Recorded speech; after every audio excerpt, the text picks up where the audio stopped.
From the campus of Volunteer State Community College, this is Inside Politics. Hi, and welcome to Inside Politics. I'm Nancy Hauskins. Higher education has certainly been in the news lately, mostly dealing with budgetary issues. Governor Bredesen has recently submitted his budget proposal, which includes using federal stimulus money to help shore up the higher education budgets. But will it be a long-term solution to higher education funding? Joining us today to discuss these important issues and many more is Volunteer State Community College President Dr. Warren Nichols. It's nice to finally have you here with us on the show. Well, it only took 6 years, but it's nice to be on. Well, higher education certainly has been in the top of the news lately. Yes. Let's begin by talking a little bit about the budget. Governor Bredesen has presented his budget proposal to the legislature and is utilizing some of the federal stimulus funds to shore up education, as we mentioned. But it's one-time money. How will colleges and universities best be able to use this money? We're still trying to work through that. We don't really know yet because the guidelines and the requirements for using this money seems to change on a daily basis. 2 days ago, we had a teleconference with the Chancellor's office, and at that teleconference, the rules changed. Yeah. And then we had the Tennessee Board of Regents quarterly board meeting yesterday where they outlined a little bit more, telling us that they will get us more information in the weeks to come. We, this particular college, are anticipating by the end of 2012, or for the fiscal year 2012, that we have a $3.3 million deficit. In other words, what we thought before the stimulus money came, we thought we were going to have to, coming July, reduce our budget by $3.3 million. Now, we've been aware that that was going to happen. We have put things in place to make that happen.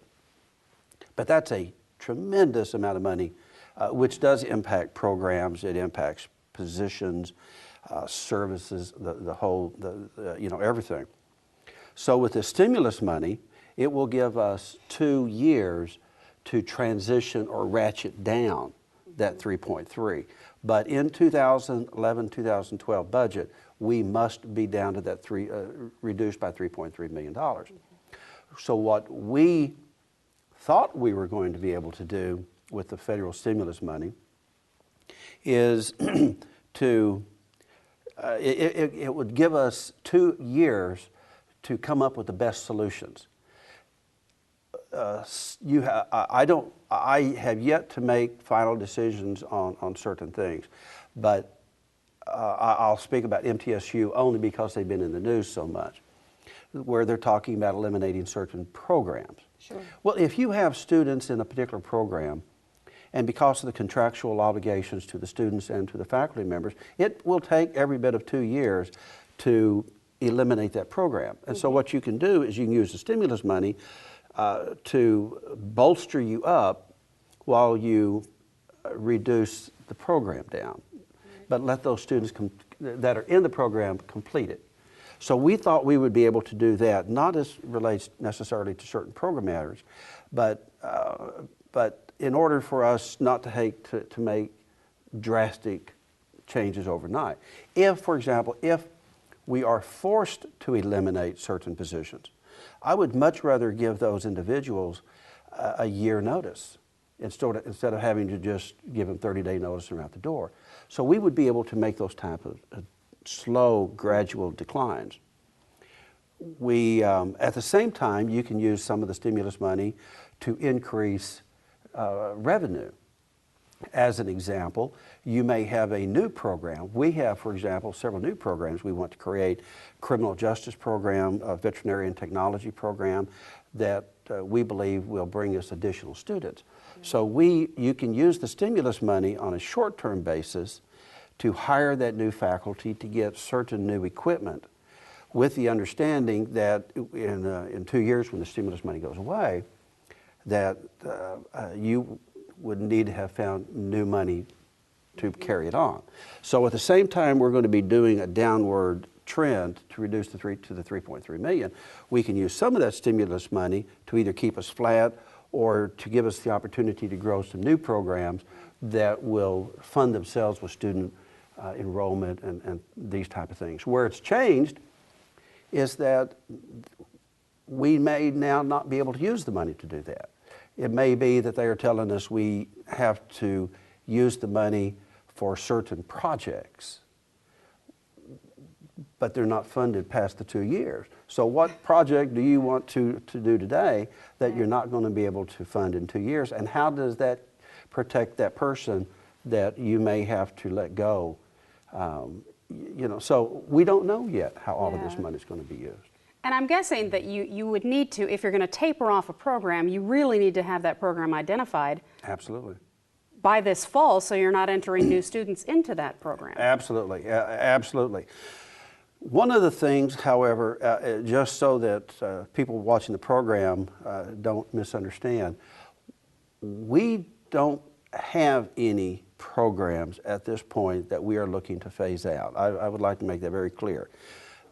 We may discover some down the line, but what the Board of Regents has been very good at for many, many years is they require us to monitor what we call a low producing program. Has few number of students enrolled or graduates less than 10 graduates per year over a 3-year trend.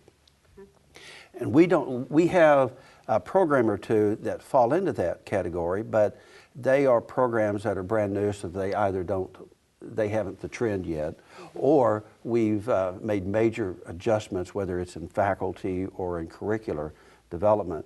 So we're not concerned about those. So we do not, at this college, anticipate the elimination of any programs. But you can't take a $3.3 million reduction without it impacting certain positions. So we're going to be doing some reorganizations, and I'm hopeful that we'll be able to use that stimulus money to help us make long-term strategic reductions. Right. Well, there was early on a lot of talk about there being double-digit tuition increases starting this fall.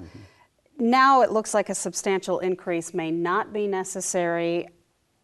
What should students expect? I mean, I'm guessing that they're already signing up and getting ready for it. Well, that's the interesting thing, because the Tennessee Board of Regents will not make its decisions on a tuition increase until their June board meeting. And we historically, traditionally, are not even discussing tuition increases this early. Now that's for someone trying to create a budget, or someone trying to look a student in the eye and tell them what it's going to cost them for the following year. That's an absolute worst case business scenario. Yeah. But that's who we are and what we do. So we really have yet to have those discussions, or the Board of Regents has yet to have those. We are asking our Chancellor, we are asking our Board of Regents, but they have basically told us, first off, you have to wait till the governor presents the budget, and then you have to wait to see what the legislature is going to do, whether they will add to or reduce the governor's recommendations as it applies to higher ed appropriations. So you can't make a decision on what tuition will be until you know what money you're going to get in, and then the tuition is to make up the difference, if you will.